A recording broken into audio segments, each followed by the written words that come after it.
Eh, lo que sí quisiera así como recalcar antes de que Josué nos comente, nos comparta sobre su tarea, es que desde el psicoanálisis, dentro de este contexto del concepto del inconsciente, uno va a hacer uso de estos mecanismos de defensa como es la negación, el desplazamiento, ¿no? Todo lo que hemos platicado, y que vamos a tratar de explicar el por qué negamos, el por qué nos aislamos, pero siempre en los mecanismos reales permanecerán inconscientes, fuera de nuestro conocimiento consciente, ¿sí? Podremos argumentar muchas cosas. ¿Por qué estamos aquí tomando esta carrera? ¿Por qué percibimos la vida de la manera como lo percibimos, ¿no?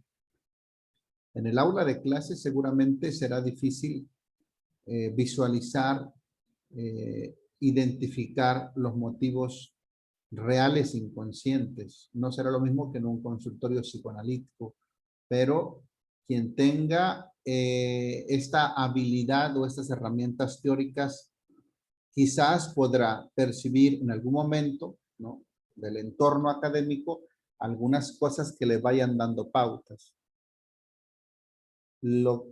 Imagínense lo que decía Freud. Freud decía, él pone un ejemplo, dice, cuando un enamorado pretende, no sé, a una persona, ¿no? Él dice, la persona puede decir que no, ¿sí? Pero él dice, pero un ligero toque o roce de las manos, ¿no? Un enrojecimiento de las mejillas, un ruborizarse, ¿no? Puede decir más de lo que es la verdad que de lo que diga la persona de manera consciente y deliberada, ¿sí? Es decir, esos pequeños deslices que tenemos en nuestro comportamiento. Quien se haga de herramientas psicoanalíticas para hacer observaciones dentro del ámbito académico, seguramente tendrá herramientas que le permitan visualizar y entender de una mejor manera a los alumnos, ¿no?, a los educandos, ¿sí?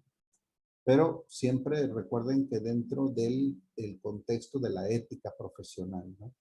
El psicoanálisis no es para andar enterándonos de cosas solamente por el morbo o por la, ¿no? El psicoanálisis, no sé si alguien iba a decir algo o no. le De hecho, damos profe, se suponía que regresábamos comentando lo de las preguntas. lo de las preguntas, Y Josué. está muy relacionado a lo que está usted diciendo en este momento. Pues, a ver, Josué, platíquenos sobre su usted tarea. nos preguntaba que, de acuerdo a la teoría psicoanalítica, ¿cuál es la estructura más importante del pensamiento? Ajá. Y en primer lugar, los patrones cognitivos, que son el andamiaje mental y conceptual que utilizamos para la experiencia y realidad, como un concepto, nos llevan al juicio, al razonamiento y a la demostración que vamos a tener tanto como individuos como con nuestros alumnos. La segunda pregunta que usted decía era, explica dos mecanismos de defensa del pensamiento. ¿Cuáles son estos? Según mi respuesta, la creación de una situación en la mente que elimine los disgustos, identificación del aislamiento y la negación, y aparte una proyección y una regresión de esto. En cuanto a la pregunta 3, a ver, Josué, permítame tantito, Josué, porque acaba de mencionar un mecanismo que no hemos mencionado y que es importantísimo. La regresión. No, la regresión, no, acaba de mencionar un mecanismo que es importantísimo, que es la regresión. La regresión es un movimiento, es un mecanismo inconsciente también. Puede suceder que en un momento de angustia o de miedo o de desesperanza o de ansiedad, puede suceder, ¿no? Pueden suceder miles de cosas, pero entre una de ellas es, por ejemplo, que un individuo, una persona, ¿no? De pronto comience a dormir en posición fetal, ¿sí? Y quien llegue a observarlo y sepa, podrá deducir que, o un niño que de pronto al salir al receso, se sienta en alguna banca, en algún rincón y toma una posición fetal o fetalizada, ¿no? Se sienta, ¿no? Uno podrá deducir con la simple observación que probablemente algo esté pasando en el ánimo, en la vida anímica, en la psique, ¿no? En el pensamiento, en los afectos de esa persona, ¿sí? Y que no es precisamente algo bueno lo que está pasando, ¿no?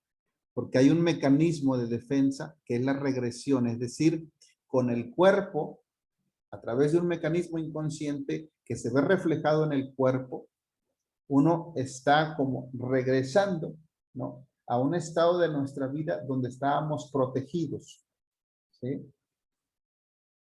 Protegidos actualmente de qué, no sé. ¿Cuál será lo que provoca ese miedo, esa desesperanza? Bueno, ya es otra cosa eso, pero la regresión tiene que ver con un mecanismo de defensa que actúa, digo, de esa manera, ¿no?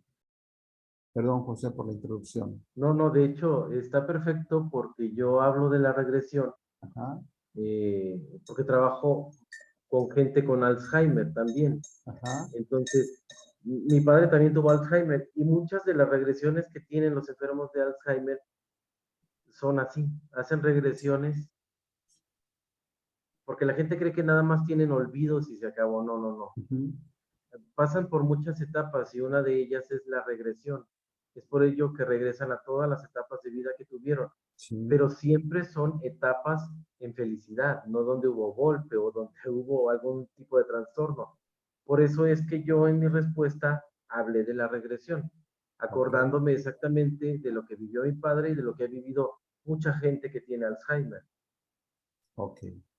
En su pregunta 3 usted decía, define qué es el super yo y el ello. Eh, el ello es un pensamiento moral y ético, pero que como conciencia moral e ideal nos lleva al yo. La conciencia moral se refiere a la capacidad de autoevaluación, la crítica y el reproche. ¿Mm? En cuanto a la pregunta 4, ¿por qué es importante el concepto de inconsciente en la educación? Para mí fue sencillo, o puse nada más unos regloncitos y dice que dirige nuestros movimientos y programas innatos o aprendidos, inconsciente y emocionalmente, y causa algunos sentimientos. En ¿Mm? cuanto a la pregunta 5, menciona o dice, explica el papel del yo, ello y super yo en el aprendizaje escolar. Esa respuesta me pareció muy interesante. A ver, platícanos. ¿Cuál? ¿La 4? No, la que viene, la que estaba A la comentando. 5, ok. Ajá. Cuando hablamos del ello es totalmente inconsciente. Estamos hablando de lo que hacemos inconscientemente, la satisfacción, el placer, sea Ujú, comer, sexo o algo que nos agrade, ¿no? ujú, Cuando hablamos del super yo es una introducción de la moral, ujú, ya es más apegado a, por llamarlo de alguna forma burda, al qué dirán. ujú, Cuando hablamos del ello, se relaciona de manera más directa. Es el mediador entre el ello y el super yo. Es como ujú, la conciencia de los dos que hace que frenemos ciertos impulsos y cosas. ujú, Pero en educación, el alumno repite frente al maestro y el saber la posición que él asume. El alumno trae cierta relación con el deseo y las pulsiones que favorecen o obstaculizan la intervención del maestro. ujú. Esos fueron los ejemplos que yo describí o entendí acerca de esto. Porque sí estaba viendo que los compañeros pusieron algunos hasta ejemplos, pero no quise aventurarme a hacerlo Ujú. porque lo entendí desde otro punto de vista. Eh, La parte que me pareció interesante en la respuesta de la pregunta 5 Ujú, es donde usted retoma la relación del alumno con el deseo o con su propio deseo, o ujú, quizás con el deseo de el maestro o del deseo de sus padres quizás. Es decir, el alumno que tiene una relación con el deseo, que pudiera ser su propio deseo, el deseo de sus padres o el deseo de la figura del docente y las pulsiones que favorecen u obstaculizan la ujú. intervención del maestro. El concepto del deseo y el concepto de las pulsiones es interesantísimo en el psicoanálisis y en relación al aprendizaje. El deseo del que aprende. Sí, pero el deseo del que aprende en relación al deseo de quién, ¿no?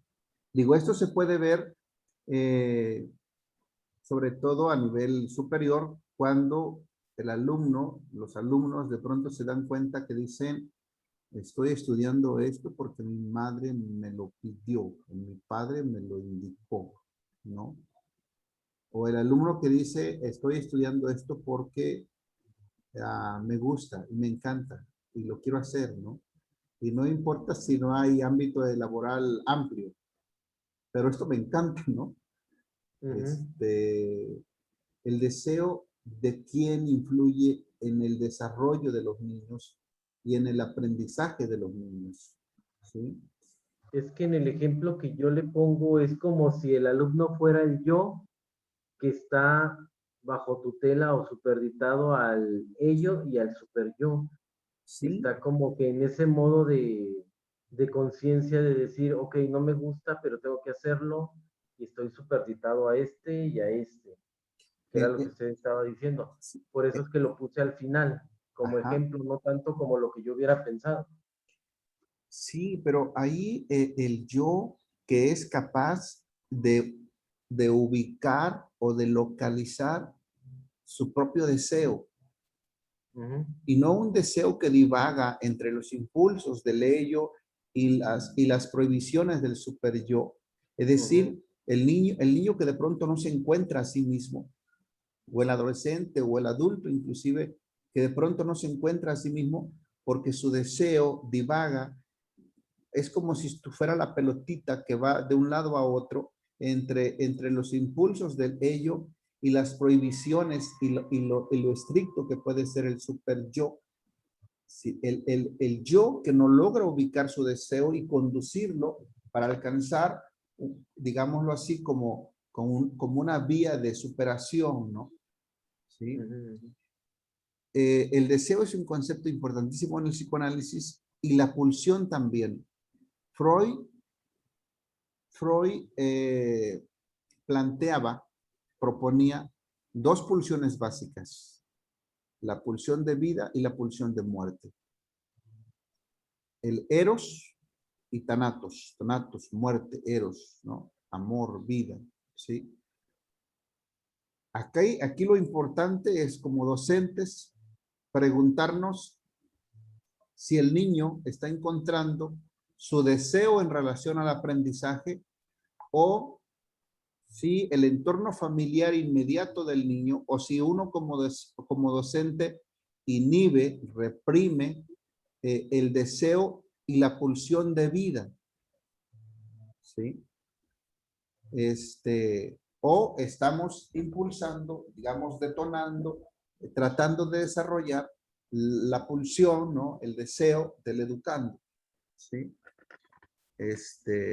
Digo, por eso es que los conceptos del psicoanálisis actualmente se están como tornando importantes en relación al aprendizaje, en estas propuestas teóricas que hace Freud en relación al pensamiento.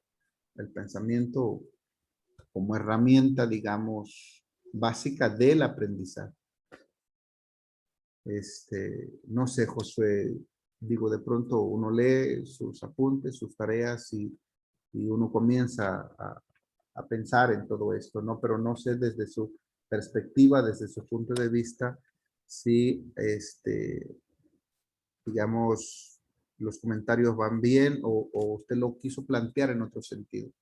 No, de hecho, es la forma en la que yo lo planteé. He vivido toda mi vida he estado en una escuela, porque mi mamá trabajó en una escuela 35 años y la forma de educar en Canadá y la forma de educar aquí es muy diferente. Pero entonces el concepto psicoanálisis siempre estuvo presente en mi vida. Entonces, cuando usted me hace este tipo de preguntas, pienso en tantas cosas. Digo, hasta pienso en el Alzheimer, que lo trato sábados, domingos, lunes y viernes, ¿no? No es que lo trate, sino que lo vivo, porque al estar trabajando en un asilo, desde la tanatología, me toca ver muchas cosas. Pero eso que mencionaba usted acerca de que esa regresión que yo también le hablaba, la hacen no solamente los niños cuando tienen alguna angustia, sino también y muy marcado los enfermos de Alzheimer, porque es la forma en la cual quitan muchos de los recuerdos cuando va muriendo su cerebro, pero únicamente quieren conservar los que les dieron felicidad. Y de hecho viven en un estado de felicidad y paz inmenso, ¿eh? Sí, de hecho la regresión tiene este propósito, este fin, de volvernos a un estado agradable, donde no vivamos lo que quizás estamos viviendo en el momento actual, ¿no? La ansiedad, la desesperanza, la confusión, ¿no? El mecanismo de defensa tiene ese fin, ese propósito. Llevarnos psíquicamente, anímicamente, y a veces nuestro cuerpo es el que lo indica, ¿sí? A un momento, a una experiencia que en algún momento de la vida fue buena, fue placentera, fue adecuada. No sé si alguien más quiera comentar algo sobre esto que hemos estado comentando en estas dos clases, sobre lo que propone el psicoanálisis en relación, las propuestas teóricas del psicoanálisis en relación al pensamiento como herramienta del aprendizaje del ser humano. Digo, las propuestas teóricas del psicoanálisis que son muy amplia, muy compleja, y dejamos a un lado otro de los conceptos básicos que tiene que ver con la sexualidad entendida en su sentido amplio, ¿no? Que tendría que ver con leer un libro que nos provoca placer, por ejemplo, ¿no? Que no precisamente hablamos de una sexualidad genitalizada, sino una sexualidad en el sentido más amplio de la palabra, ¿no? Que tiene que ver con el placer en el psicoanálisis, ¿no? El aprendizaje que nos produce placer también. Digo, a veces los sistemas educativos son tan rígidos que nos quitan esa parte, ¿no? Pero como estudiantes quizás muchas de las veces logramos entreabrirnos en todas estas normas y formas, ¿no? Del sistema educativo, ¿no? Y logramos encontrar esos momentos que nos producen placer al estar aprendiendo, que desde el psicoanálisis tendrían que ver con nuestra sexualidad también, el aprendizaje. No sé si alguien quiera comentar más sobre esto, o lo cerramos Sí, aquí. A yo, ver, profe. dígame.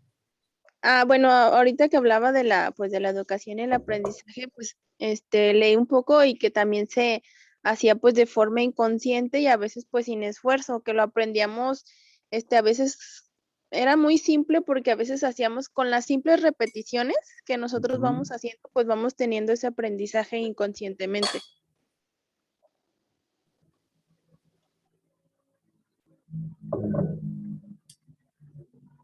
Ok, Abigail. Tendríamos que diferenciar entre el concepto o la definición teórica psicoanalítica de inconsciente y la definición o la connotación común que comúnmente utilizamos en nuestro diario vivir como inconsciente, ¿no? No sé si me explico. Hay una definición teórica psicoanalítica de inconsciente que tiene que ver con todo esto que platicamos, y hay otro uso que es cotidiano, que es desde el sentido común, desde el pensamiento común, no especializado, que definimos como inconsciente, como cuando decimos eres un inconsciente, ¿no? Pero la aportación psicoanalítica tiene que ver con otra definición que tiene que ver con todo esto que estamos platicando. Es como otros conceptos que hay en el derecho u otras ciencias que tienen una connotación técnica y otra connotación que es del uso común de la gente, ¿no? Del uso diario. Pero sí tenemos que ir diferenciando nosotros como profesionistas en formación. Cuando un concepto se está utilizando de manera técnica y cuando no, ¿sí? Cuando se está usando en el contexto de lo cotidiano, del pensamiento común y del común de la gente, pues, ¿sí? Porque la repetición, la repetición tendría que ver con la memoria, en un sentido de memorizar. Y eso ya tendría que ver con la psicología cognitiva, que ya lo hemos platicado en otras materias, ¿no? La repetición tiene que ver con eso. No es que se aprenda de manera inconsciente, sino que entra en juego otro mecanismo que es la memorización a partir de la repetición constante. 2 por 1, 2 por... Digo, todos nos aprendimos las tablas así, los nombres de los ríos y los lagos y los nombres de los volcanes y de las capitales, ¿no? Ahí nos ponían a repetir y repetir, Jalisco y Veracruz y Guanajuato y Morelia, ¿no? Pero entra en juego otro mecanismo que es la memorización, ¿sí? No es que sea de manera inconsciente, sino que es a partir de estar como constante en el pensamiento, hasta que el pensamiento, pum, queda ahí como registrado, ¿no? ¿Sí? Pero sí hay que distinguir, Abigail, entre cuando un concepto es dentro del contexto técnico y cuando del sentido común. Sí, está bien. Pero está bien, ¿no? Digo, ahí estamos en el camino del aprendizaje todos, ¿va? Y a mí me da gusto cuando ustedes se animan a preguntar o a compartir su opinión, porque es una oportunidad para el aprendizaje de todos. ¿Sí? Eso es muy bueno. Cuando sucede eso, me parece que todos aprendemos. ¿Alguien más que quiera comentar? Nos quedan 2, 3 minutos, 5 minutos. O ya nos vamos al receso para la siguiente clase. ¿Qué clase les toca ahorita todavía? Medios de comunicación. Medios de comunicación. Bueno, los dejo para que tomen su clase de medios de comunicación. Yo tendré que ir a almorzar. Gracias. Está bien. Hacemos la pinta y nos vamos. Lo siento por ustedes que todavía les falta una clase más. ¿Va a almorzar o va a comer el profe? No, almorzar. Tengo clases desde temprano, 7:50. ¿Ni un cafecito, ni unas galletas? No, ¿Ahorita? sí, aquí tengo yo mi té. Ay, porque ya es bien tarde, esa ya es comida. Sí, ya. Pero no, ahorita me desquito. Cuídense mucho. Feliz Que semana. tengan buen día, profe. Gracias, bye. Hasta luego. Adiós. Bye. Bye.